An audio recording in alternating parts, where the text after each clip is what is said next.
Yo, yo, yo. A recession is coming. Or at least, this is what Echo Neighbor is saying. So, this is what we're going to watch along today. I'm Wally, by the way, if you didn't see on wherever my name appears. But we will be reacting to a recession is coming, prepare now. So, let's see what he has to say. Maybe maybe we can learn something about it. And as I've previously said in my videos, yeah, a recession will always come. It sounds like you've got. We just never know exactly when. And I have Ara. Did I get your name right? No, not quite. My name is Ara, not Ada. Close, though. How can I assist you this evening? Ara. Yep, that's me. What's on your mind tonight? Okay, cool. So we're going to be reacting, or I'm going to be reacting to a recession is coming, prepare now. Before I do that, give me your top, be short and to the point, and give me your top advice for how to prepare for a recession. All right, here's my top 2 pieces of advice for preparing for a recession. First, build up an emergency fund. Aim for 3 to 6 months of living expenses.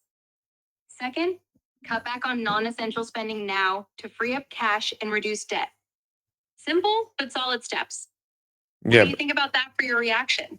Okay, good. But question, should I keep the emergency fund in cash, like just put it under the mattress? Isn't that going to screw me over with inflation? Inflation? Fair point. Keeping it all in cash under the mattress isn't the best move with inflation eating away at its value. Instead, consider a high yield savings account. Still liquid, but it earns a bit of interest to offset inflation some. You won't get rich, but it's safer and smarter than a mattress stash. Okay, Thoughts? cool. And for the second one, paying debt, what should I start with? Should I start with my credit cards or like my high interest debt first? Good question. Start with your high interest debt first, like credit cards or anything with a steep rate. They'll suck up the most money over time. So knocking them out frees up more cash faster. Prioritize by interest rate, not balance size. Makes sense? But on this one, yeah, you're right with not balance and start by interest rate. But does that help mentally if, let's say, I have a smaller balance on one card and pay that one first just to like gain more momentum, or it depends from case to case? Totally get where you're coming from. Paying off a smaller balance first can give you that mental boost, like a quick win to keep you motivated. It's called the snowball method.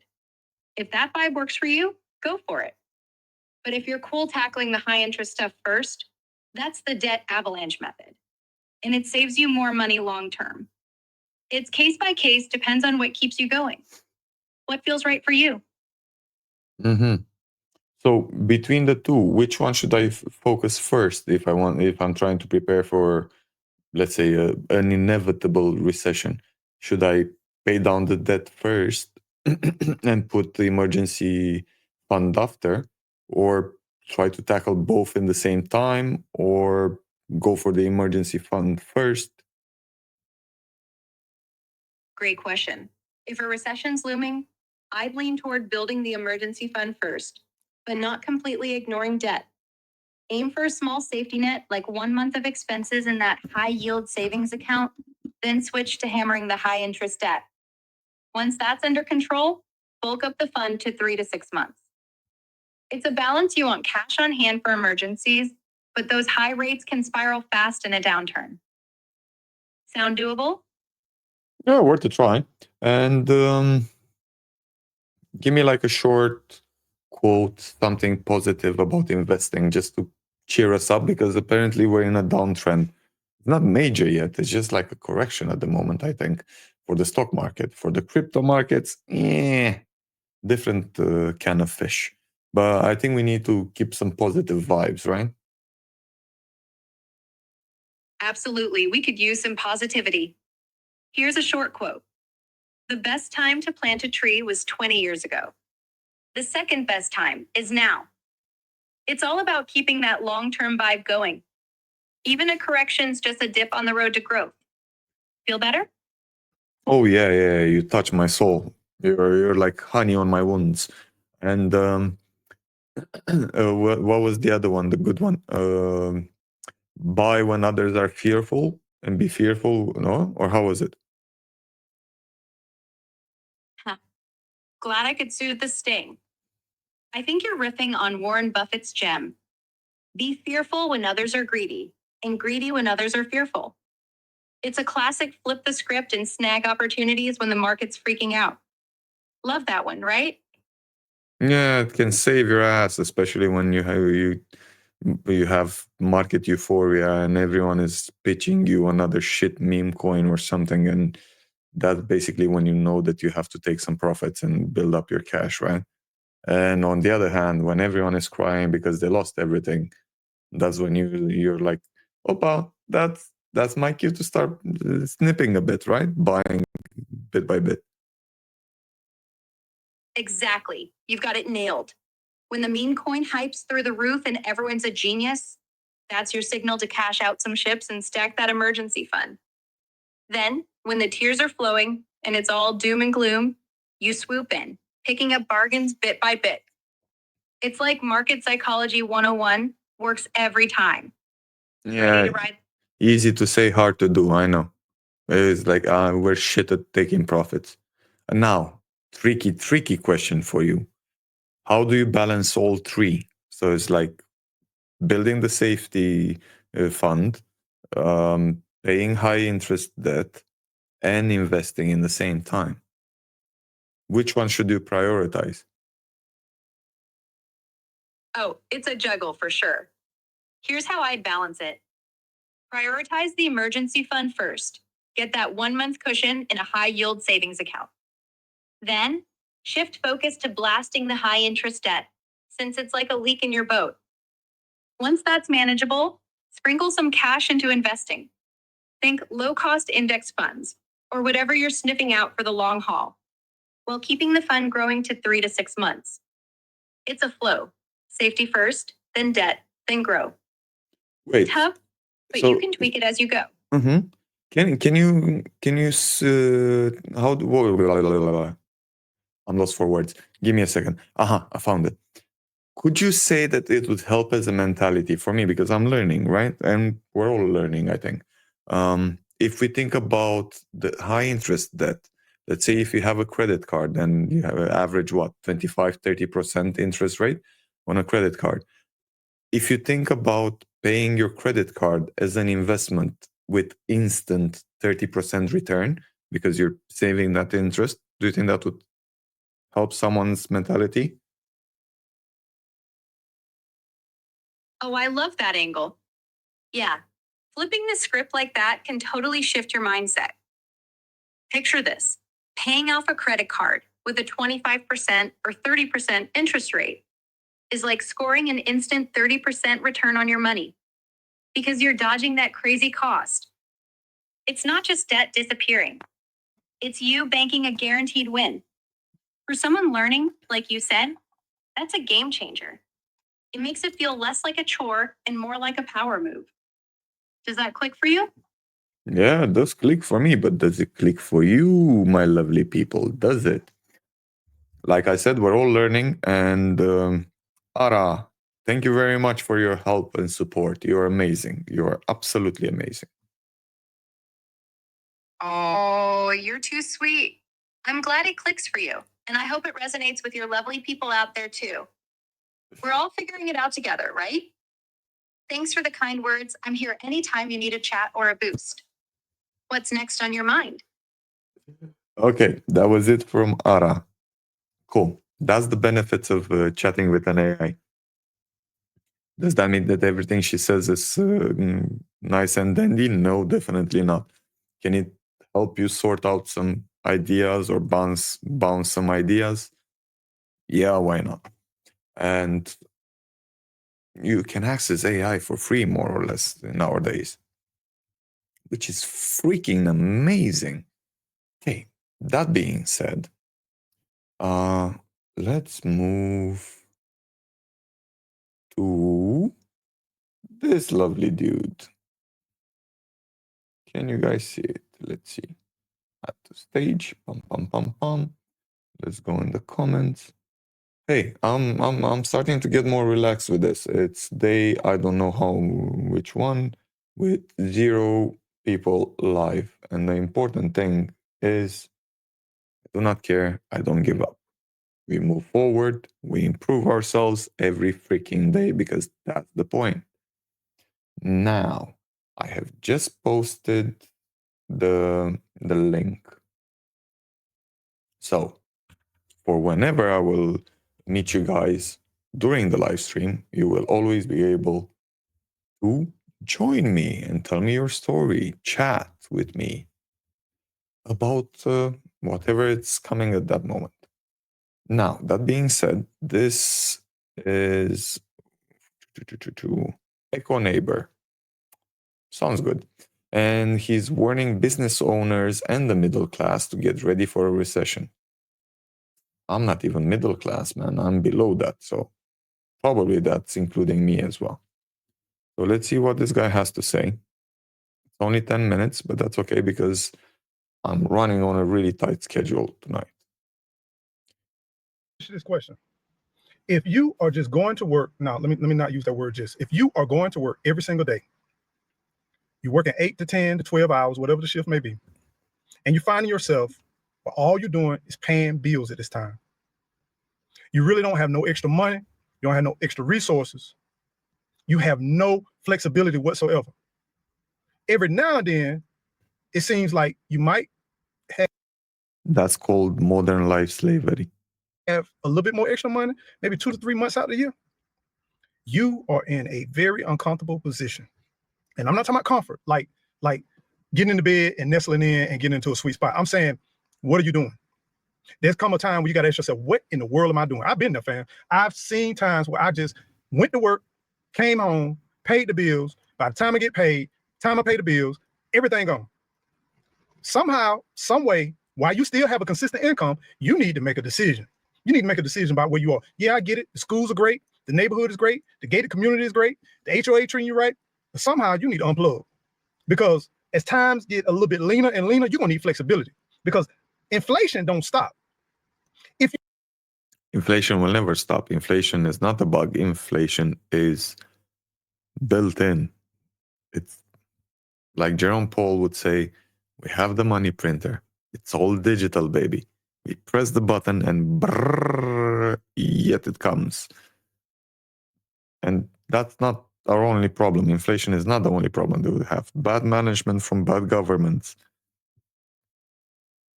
speculation, all of these things piled up together. You're barely doing it now. How do you feel like you're going to be able to make it right now? What we going to have to do is recalculate our budget, take a look at what we're doing, take a look at our strategy, take a look at our process, and we're going to have to put ourselves in a winning situation. What I mean by a winning situation, sometimes it involves, you're already uncomfortable. You're already uncomfortable. It may involve a commute. It may involve selling a car. It may involve selling your house. It may involve changing the schools. It may involve homeschooling. It may involve a lot of different things. You're going to have to evaluate what you're doing right now. Yeah, but homeschooling, ooh. My issue with homeschooling, that will mean that someone will have to actually stay home and school the kid, right? So aren't you losing an income with that? That would be my first one. But basically, I think he's trying to say just like, do your budget. And a lot of people don't even have a budget. I know shitloads of people that have no idea how much they're spending overall, and definitely they don't even know on what. I met a lady. She still is full of credit card debt. And I was like, hey, if we want, I'm not the brightest guy. I'm not, trust me, I'm in a shitty situation exactly like everyone else. But if you feel like talking to someone and go through your expenses. Maybe we sort out something together and see what's going on. Why did you end up in such a bad situation? When she ended up telling me all of the subscriptions that she had, I was just like, but why? Why do you need Amazon and Netflix and Apple and whatever? Why do you need like 10,000 fucking subscriptions when you're already working like nonstop and you don't even have time to watch all of those platforms and all of these things? It's do you really need Amazon Prime if you can barely afford food? And I'm not saying that if you can afford it, you shouldn't have it. Yeah, mate, go for it, go wild. But let's be honest, if you're in a shitty financial situation, paying for Amazon Prime just because you want your shit delivered the next day doesn't make financial sense. So do your budget, figure out what you need to cut, try to go and live within your means at least. That's like one way to go. And like Ara said at the beginning, try paying all of your as much as you can from your high interest debt. Try having some savings on the side. Let's say, God forbid, something happens and you don't even own the house, or even if you own the house, something happens with your job, something happens with your business. If you're self-employed, you still need to pay rent, you still need to pay for food, you still need to pay for your mortgage, you have a medical expense, you have a kid, man. Things pile up and you have unexpected shit that just blows out of nowhere. So that's why we need to work towards having that safety net. If it's tight, your budget is tight, give yourself a raise, not depending on a job, not depending on getting a raise, but give yourself a raise by making a choice. It could be giving up a car. It could be giving up a payment. It could be giving up something that you're paying on or a subscription. I don't care if it's $20, $30. Right now, we got to get lean, fam. You see the writing on the wall, and we know that most of us don't have a bunch of money saved. We're not ready for a depression. We're not ready for a recession, whatever they want to call it. We're not ready for it. But the writing's on the wall. The writing's on the wall. And we know it's coming. You smell it cooking in the kitchen, and the pot is being stirred. So my question is, what are you going to do about it? You can't control the amount of money that you spend every single month. You need to have a serious conversation with the people in your household. You need to have a serious conversation. Say, look, things are going to get tight. It's getting tighter. We are strained right now.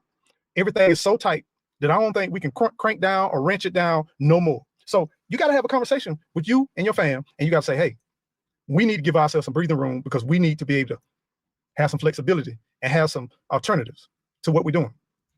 It's just temporary because same thing with the economy right now, it will go up and it will go down. I don't know what's getting ready to happen because, we're looking at trends, we're looking at a lot of different things. But one thing I do notice is I've seen recessions come and I've seen recessions go. But now with us and the world, I have not lived long enough to see World War I, World War II. I don't know what's getting ready to happen. But something tells me. Yeah, he's going so far away. Whoa. And he's not alone. Definitely, I know that searches online for recessions are going off the charts.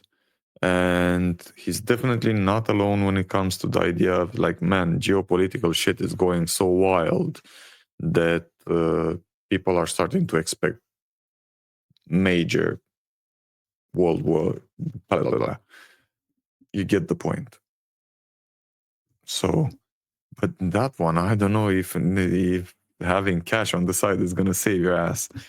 That after everything is said and done, and as we go through this process, we're going to evaluate, we're going to make this decision in our lives, say, why did I sacrifice so much energy and time to making billionaires more rich?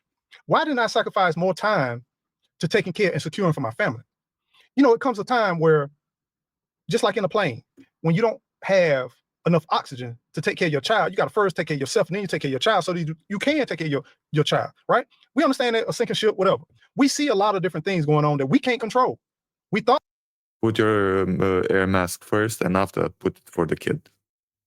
And the logic is quite simple. If you put it for the kid and you don't manage to put yours, something happens to you, you save the kid, but what's going to happen after? How do you get the point? So first yours, after that for the kid. Perfect sense, perfect logic.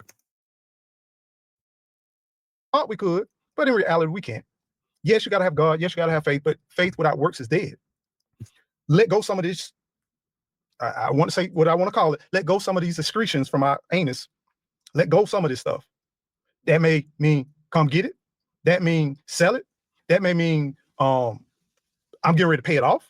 That means once I pay it off, I'm putting everything to it. I'm stacking hard and I'm building tangible assets, growing your food, getting you some land. Don't worry about no house. Don't worry about no cars. Don't worry about a lot of different stuff because that ain't important right now. What's important is survival. Feeding your family, being there for your Yo. family, nurturing your family, taking care of your family. And emotional and mental support is so tremendous right now at this time because we are facing a time where it's going to get challenging. It's going to get real. If you Yes, he's right. And emotional and mental support, that's really, really, really important. And if you're lucky enough to have a partner that you can actually communicate with and someone that can help you go through this and not nag you about it, that's freaking amazing. And that's a keeper. Same thing in the same time. If you start having a real discussion with your partner and you start seeing like shitloads of red flags everywhere, it's better to find the red flags sooner rather than later, because when things go rough, you really want to have someone by your side that you know it's by your side through good and through bad, right? So yeah. And for whoever doesn't have someone to talk to, hey, that's why I'm here. Let's talk. Comment section. Tell me what's going on. Keep your shit private because the world is full of bad actors. But other than that, yeah, I'm more than willing. We can chat. We can talk. have a surplus in your current situation and you barely making it, let it go. And what I mean by let it go, be strategic. Right now, we're getting ready to enter into a warmer season. There's going to be more people. They say we don't have enough houses. If you live in a fat ass house, you know your house is good. You know you living well beyond what you need. Maybe consider cashing that thing out. Put yourself in another environment where you can have your stash, have your bag, and then on top of that, buy something cash. Or put your family in a situation. Don't put them at risk. I'm not saying put them at risk, but you and I know there's certain people that are really getting their doors knocked on where we don't know the stability of our employment. We don't know the stability of the economy. Entrepreneurs especially. Entrepreneurs, y'all know that the economy finna do something crazy. You're gonna face some challenging situations. I don't know what it may be, but I've been there, I've done it. Entrepreneurs, guard yourself. Any extra money you get, just have a conversation. We can't do this vacay this year. I know we've been doing it for the last 10, last 5, last 6 years. I know we saved up. Let it go. Be strategic, hunker down, keep having that entrepreneurial spirit because there are going to be a lot of opportunities coming in the next 3 to 4 years, but you got to be patient. You got to be strategic. And you got to understand that opportunities will come, but you got to be in a position where you can seize them and be ready to bite on them. Those of us that are just barely making ends meet. And that's really important with opportunities. Think about it like this. I know people hate rich people and shit. I have nothing against them. As long as they're doing shit legal and it's all good, even better, you can learn from them. And when there's blood on the street, when the little guy is suffering, most of the time, we're the ones suffering anyway. What do the rich people do? They start buying assets. Why? Because now there's no recession in America. It's just speculation, and everyone is just saying and thinking, oh, a recession is going to come. And yeah, granted, at some point it will come. Might be this year, might be next year. I'm still hopeful that Jerome Powell will manage to get the soft landing, but hope is not going to feed anyone. So yeah, you can't really count only on that. If you have extra cash when everything goes to shit, that's the perfect time to start buying shares in amazing companies, which are going to go down in price no matter how good the company is. If we have recessions, if we have downturns in markets, those prices for those companies are going to go down. So you can start buying those. Properties, the same. What do you think is going to happen if you start having, you have Doge in America, right? Doge is firing shitloads of people. If part of them are not financially set up decently, you're going to start having foreclosures. You're going to have start having more of this kind of things. Prices for real estate might go down even more, even though I know Trump is trying now to reduce interest rates as much as possible just to like kickstart the real estate market. But in order to really kickstart the real estate market, I think you might need some prices to go down as well. Even in London, for example, now they were already announcing like, hey, you know what? I think we're going to see a downturn in prices for London. Okay. If I would be in a decent financial position, probably this would be the time that I was like, okay, let's start looking. Why? Interest rates are starting to fall down. Prices for properties are starting to fall down. So if you ever thought that you had the chance to move up the property ladder, that would be perfect. Perfect timing. But there's no perfect timing if you're not ready financially for it. So yeah, getting ready for it and having a support and a partner that you can actually do that, that's freaking amazing, and go for it. Grow you some food, start your garden, find ways to reduce your outflow. If you don't need it, let it go. Sacrifice. The kids got to sacrifice. Everybody got to sacrifice. We already understand that they say it's based on merit. What does that mean? That means that it's based on networking. It's based on your network and who you know and how you know. That's the bottom line. That's what it means. We gone away from qualifications, experience, all of that. It gone to networking. Invest in networking. Invest in having opportunities to network. Have discussion. Find out the people that are decision makers. So I would put more money in investing in network right about now than I would in education. Yeah, I know it may Really? be contrary to your belief, but it may be better for you to take some money to put to a networking social event. And if you got some substance, you got some knowledge about yourself, you can communicate effectively. It may be more beneficial to you connecting with people and networking with people who can make those decisions over, quote, qualifications. I'm just saying. It depends on what line of work you are as well. But this part with networking and the group of friends, I think it is, wait. Actually, a pimp once told me this. You're as strong as your closest group of friends that you have. And if you feel like you're on the top of your group, maybe you should start looking towards other friends, building another like circle where you're not on the top. As long as you're in the middle or at least towards the bottom, you know that you have something to learn from them and grow and whatever. So yeah, I get that with the circle and networking and what so on, but learning some proper skills or having an education, and by education I don't mean the University of Witchcraft History like we have in UK. That's bullshit. That's just wasting money. That's getting shitloads of debt with quite an interest on it as well, for no gain whatsoever. I don't know. It's like, what job are you gonna get if you learn the history of witchcraft? And correct me, tell me in the comments if there are jobs looking for this kind of studies. But other than that, and I'm not bullshitting. I think we actually have in UK a university that teaches this. You get a diploma, man. You get a diploma and 70K in debt. Man, it's getting ready to be some funny times, but it's still the same times. Everything rolls in cycles. Everything goes in cycles. Seen it, been there, done it before. So be strategic, fam. Think outside the box. I realize there's a lot of things I can't cover within this short video, but for real, get the brain juice to spinning and think about survival over prosperity. Because right now, survival will be the fundamental position that we need to hold over all of this other stuff. All this other stuff is distraction. So get in survival mode and understand that don't get drunk off of money, but get drunk off of survival. Y'all be well, be blessed. Don't forget to keep on growing. Grow. Boom. Yeah, cool advice. I love the part with growing your own things and so on.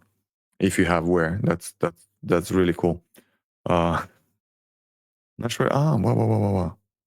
Cool. Let's see some comments as well. And wait. Before I forget, there's like this guy's video because He worked on it. And why not? Oh, he has. So Echo Neighbor, I suppose he's with gardening or stuff. We are already in a recession. We're entering a depression. Bad times are coming. No, they're here. And they're going to get worse. People are so negative at the moment, and I keep trying to keep myself positive, but there's a lot of negativity around, and apparently it's growing more and more. So people should only buy what they need and not what they want. This isn't a seller market anymore. People are broke. They've been broke for a while. I don't know about America because, yeah, America was the only economy that was keeping shit alive, I think. But Trump is kind of trying to slow down the market. Why I'm saying I'm still positive is because at the moment it's just like a gameplay for him, I think, I hope.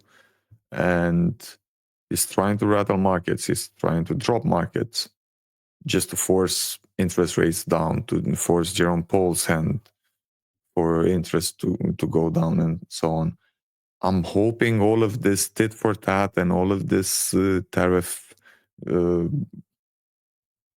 war is going to dimmer down a bit, or at least make it like fixed. Man, we know already, fine.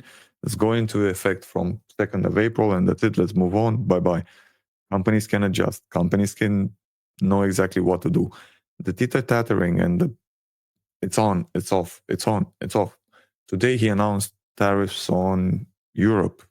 I don't even know if they came into effect or not. I think he's just threatening with tariffs. It's confusing, and markets don't like it. Companies don't like it.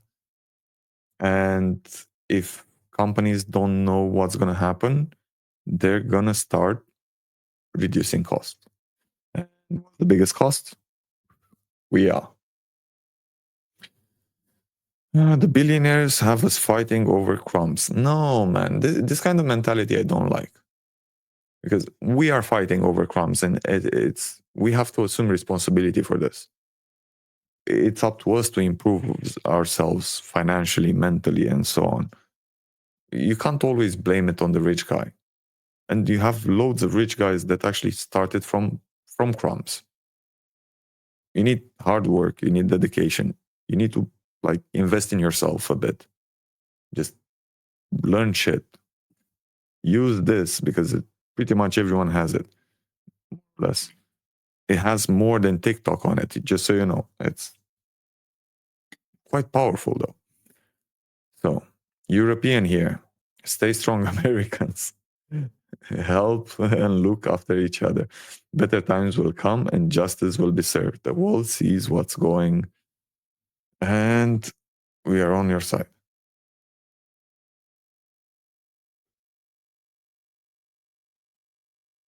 Wow. I think my neighbors are having sex. Oh, good. Someone is having fun. That would work perfectly. We will absolutely see more people packed in a house living together very soon. You haven't lived in UK, haven't you? You have flat shares and like 6, 7, 8, 9 people in 2-bedroom, 3-bedroom flat, man. I've seen the worst. Oh my lord! In a bedroom, the landlord divided 1 bedroom into 2 rooms. He put like a fake wall in between, like cutting through the window basically. And the tenants were sharing the curtain. So if you pull the curtain too much, you would pull it from their neighbor. And I was talking to them, it's like, man, how is it with sound? It's like, yeah, no, it's fine. We can talk to each other if we want through the wall. That's a packed house. This recession feels different though. We are dealing with some monsters and grow your own food. Recession is not even there yet, and people already feel it different. It's quite interesting. I think what's really interesting is that everyone seems so freaking divided, and this is the part that kind of scares me, and I don't like. the fact that we are divided as a society everywhere around. So it's like, I think no matter what you say, you're going to piss off someone extremely at the moment. So yeah, this part I don't like. But yeah, that's it. That's it from me for today on this part. Hope you enjoyed his view. You can go and subscribe to his channel. I put it in the description as well. So find this guy, give him a like, see what he's on,